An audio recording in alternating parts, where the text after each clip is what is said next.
राज्यात 6 ते 7 दिवसात अतिमुसळधार पावसाचा इशारा आहे। महाराष्ट्रासह केरळ, कर्नाटक, गोव्यात रेड अलर्ट, तर मध्य महाराष्ट्र आणि कोकणात विजांच्या गडगडाटासह पावसाचा इशारा। यंदा सरासरीच्या 106% पाऊस। बीड, जालना, वाशिम, नांदेड, सोलापूरला जोरदार पावसाचा फटका। बार्शीमध्ये घरांची पडझड, तर अनेक ठिकाणी पिकांचं देखील मोठ्या प्रमाणात नुकसान। राज्यामध्ये 19 मे पासून झालेल्या पावसामुळे 26 जणांचा मृत्यू। मुंबई, पुणे, रायगड, जालना आणि नगरमधील नागरिकांनी जीव गमावलाय।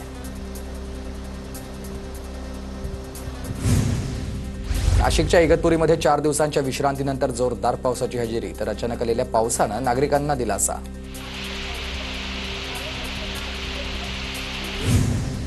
जालन्यात ढगफुटी सदृश्य पावसामुळे धोपटेश्वर गावामध्ये शेतकऱ्याची विहीर ढासळली आणि शेतकऱ्याचं त्यामुळे मोठं नुकसान झालंय। नुकसान भरपाई देण्याची शेतकऱ्याची मागणी आहे। अहिल्यानगर जिल्ह्यात मुसळधार पाऊस, अनेक भागामध्ये वीज पुरवठा खंडित आणि मान्सूनपूर्व पावसामुळे महावितरणची कामं रखडलेली आहेत।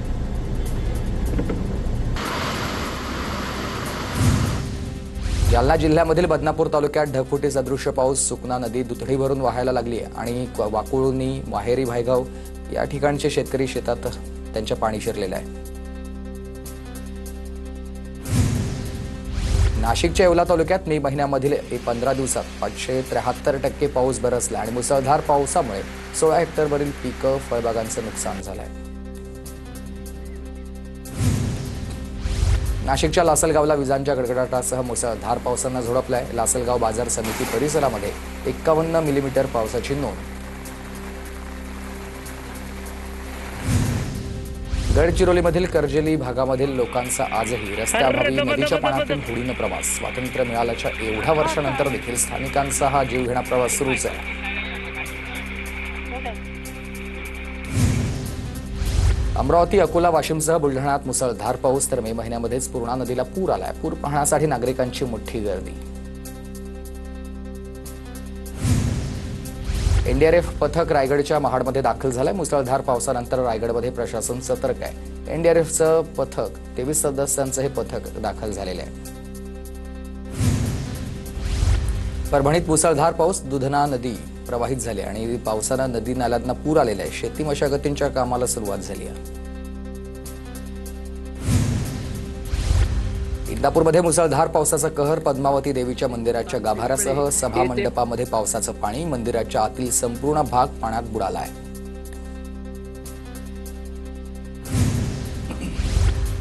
लातूर शहरात झालेल्या मुसळधार पावसामुळे अनेकांच्या घरात पाणी शिरलंय। घरात पाणी शिरल्यानं स्थानिकांना रात्र जागून काढावी लागली आहे। वाशिमच्या मंगरुळपीर तालुक्यामधील कोठारी गावात वादळी वाऱ्यासह पाऊस, शेतकऱ्यांचे सौर ऊर्जा पॅनल उडून गेल्याची घटना, तर शेतकऱ्याचं लाखो रुपयांचं नुकसान झालंय। नुकसान भरपाई देण्याची शेतकऱ्याची मागणी आहे। पुण्याच्या इंदापूरमध्ये डाळिंबाच्या बागा जलमय, तर दिरा नदीच्या पाण्यामुळे शेतकऱ्याचं नुकसान झालंय। नुकसान भरपाई देण्याची शेतकऱ्याची मागणी आहे। पुण्याच्या शिरूरमध्ये झालेल्या मुसळधार पावसानं कलिंगड पिकांचं नुकसान। मांडव, गवण या फराटमध्ये प्रचंड नुकसान झालेलं आहे। शेतकरी त्यामुळे हवालदिल। मे महिन्यात झालेल्या पावसाचा उत्तर सोलापूरला फटका। सोलापूर तालुक्यातील अनेक शेतकऱ्यांचं नुकसान झालंय। साखरेवाडी गावामधील शेतात पाणी साचल्यानं भुईमूग कुजलाय। सोलापूरच्या बार्शीमध्ये मागील 8 ते 10 दिवसांपासून मुसळधार पाऊस। बार्शी तालुक्यातल्या आगळगावमध्ये कांदा पिकांचं नुकसान झालंय। काढणीला आलेला उन्हाळी कांदा पावसामुळे भिजलाय। सोलापूरच्या करमाळा तालुक्यामधील ढोकरीमध्ये पावसानं केळी बागेचं नुकसान झालंय। महादेव बनगर यांची 4 एकर केळीची बाग उद्ध्वस्त झाली आहे। पंचनामे करून मदत देण्याची शेतकऱ्यांची मागणी आहे। नाशिकच्या निफाडमध्ये सततच्या पावसामुळे शेतातील कांदा भिजलेला कांदा व्यापारी खरेदी करत नसल्यानं कांदा मेंढ्यांपुढे टाकण्याची वेळ आली। शेतकरी संकटात। बीडच्या येळंब घाट परिसरामधील 60 एकरमधील कांदा सडलाय, तर 25 शेतकऱ्यांवर आर्थिक संकट। सरकारनं खरीपाच्या पेरणीपर्यंत आर्थिक मदत द्यावी, शेतकऱ्यांची ही मागणी आहे। अकोल्यात मागील 15 तासामध्ये 129.7 मिलीमीटर पाऊस। अनेक घरावरील पत्रे उडाले, तर अनेक ठिकाणी झाडं उन्मळून पडली आहेत। पावसानं धाराशिवमध्ये कोथिंबीर उत्पादक शेतकऱ्याचं मोठं नुकसान। पंचनामे करून नुकसान भरपाई देण्याची मागणी आहे। बीडच्या गेवराई तालुक्यात जोरदार पाऊस, पुराच्या पाण्यामध्ये शेतकरी वाहून जातानाचा व्हिडिओ व्हायरल झालाय। काजळवाडीजवळ नदीचं पाणी अचानक वाढलेलं होतं।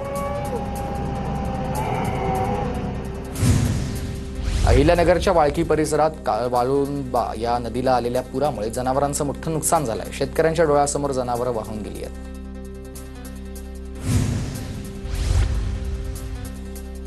पुण्याच्या आंबेगावमधून वाहणाऱ्या घोड नदीला पहिल्याच पावसात पूर, डोंगर रांगा आणि ओढ्या नाल्यांना पूर। घोड नदी दुतर्फा भरून वाहते।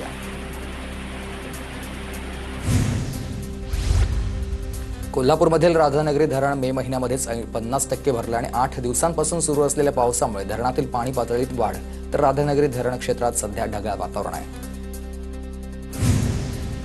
जालन्याच्या बदनापूर आणि अंबड तालुक्याच्या सीमेवरून वाहणारी सुखना नदी दुथडी भरून वाहू लागली आहे। मे महिन्यामध्येच सुखना नदी प्रवाहित झाली आहे। नाशिकच्या येवला तालुक्यातल्या देशमानेमध्ये विहिरीचा कठडा खचलाय। कठडा खचल्यानं शेजारी साठवलेल्या कांदा बियाणं शेतकऱ्याचं मोठं नुकसान। साताराच्या खटावमधील नेर तलाव पूर्ण क्षमतेने भरलाय। तलावाच्या सांडव्यावरून पाणी वाहायला सुरुवात झाली आहे। माण आणि खटाव तालुक्यात झालेल्या मुसळधार पावसामुळे नेर तलाव ओव्हरफ्लो। पावसामुळे इचलकरंजीच्या इंगळी गावामधील मोठ्या विहिरीचा काही भाग कोसळलाय। 10 ते 12 कुटुंबांना सुरक्षित स्थळी हलवण्यात आलेलं आहे आणि सततच्या पावसामुळे मुख्य रस्ता देखील खचलाय। वाशिमच्या शेंदूरजनायत मोरे ते शेलू बाजारकडे जाणाऱ्या रस्त्यावरील पूल वाहून गेलाय। पूल वाहून गेल्यामुळे शेतकऱ्यांना बी बियाणे नेण्यासाठी अडचण येते। शेतकरी हैराण। अहिल्यानगर मनमाड महामार्गाच्या डागडुजीसाठी केलेल्या कोट्यावधींचा खर्च वाया। पावसानं रस्त्याची प्रचंड दुरवस्था। पहिल्याच पावसानं रस्त्याची कामं आताही उघडी पडलेली आहेत। सांगलीच्या शिराळामध्ये मुसळधार पावसामुळे रस्ता वाहून गेल्यानं रुग्णांचे हाल होत आहेत। रुग्णाला स्ट्रेचरवरून नेत खडतर मार्गामधून पायपीट सुरू आहे। अर्धा किलोमीटर पायपीट केल्यानंतर रुग्णाला रुग्णवाहिकेपर्यंत आणण्यात आलाय। अंबरनाथमधील बी केबिनवरून नवरेनगरकडे जाणारा रस्ता जलमय झालाय। साचलेल्या पाण्यातून वाहनांचा प्रवास, तर साचलेल्या पाण्यामध्ये अनेक दुचाकी आणि रिक्षा बंद पडत आहेत।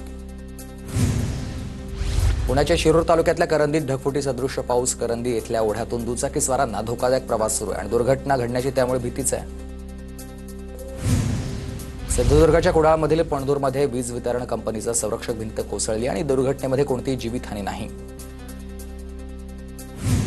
यवतमाळच्या वणीत पुराच्या पाण्यातून गाडी नेणं जीवावर बेतलंय। विदर्भा नदीच्या पाण्याच्या मालवाहू वाहन वाहून गेल्याची घटना घडली आणि घटनेमध्ये एकाचा मृत्यू झालाय, तर एकाला वाचवण्यात यश आलंय। यवतमाळच्या राळेगाव विधानसभेमध्ये काँग्रेसला खिंडार। माजी सभापती प्रवीण कोकाटे, काँग्रेसचे माजी तालुकाध्यक्ष अरविंद फुटाणे यांचा भाजपात प्रवेश।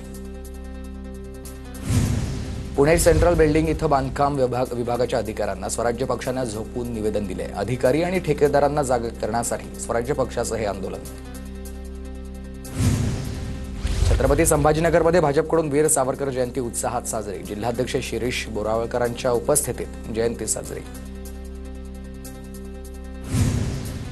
सोलापूरमध्ये विमानतळावर मॉक ड्रिल। सोलापूर विमानतळावरून 9 जूनपासून विमानसेवा सुरू होणार आहे। स्थानिक पोलीस आणि विमानतळ सुरक्षा दलाचे कर्मचारी उपस्थित होते।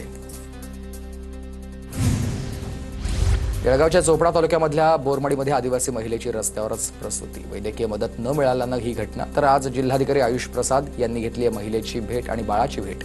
TV9 मराठीच्या बातमीची ही दखल आहे। अहिल्यानगरच्या कोल्हारमध्ये बिबट्याच्या झुंजीमध्ये एका बिबट्याचा मृत्यू झालाय। देवकर वस्तीमधील शेतात एक मृत्यू झालेला बिबट्या आढळलेला आहे आणि कोल्हार परिसरामधून गेल्या 2 महिन्यात 4 बिबटे जेरबंद झालेले आहेत। नाशिक मुंबई मार्गावरील नवीन कसारा घाटामध्ये पिकअप उलटली आणि पिकअपमधून गोमांसची वाहतूक सुरू होती, तर पोलिसांनी पिकअप ताब्यात घेतलंय। नागपूरमध्ये एका घरात धाडसी चोरी झाली आहे। लाखो रुपयांचे सोन्याचे दागिने, चांदीचे भांडे आणि देवांच्या मूर्ती चोरीला गेलेल्या आहेत। 3 आरोपींना अटक झाली आणि यातले 2 आरोपी अल्पवयीन आहेत।